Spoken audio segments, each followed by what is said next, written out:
Note: the following video depicts a specific configuration of the notebook. The same removal and replacement procedures apply to all configurations of the notebook.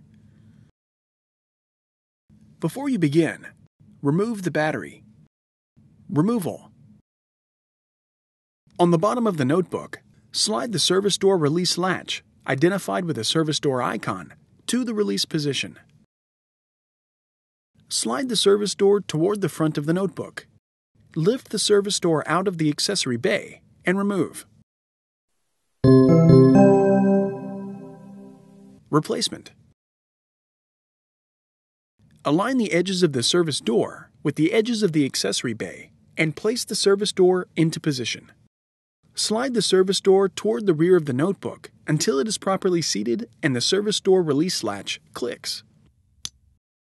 Slide the service door release latch to the locked position to secure the service door in the accessory bay.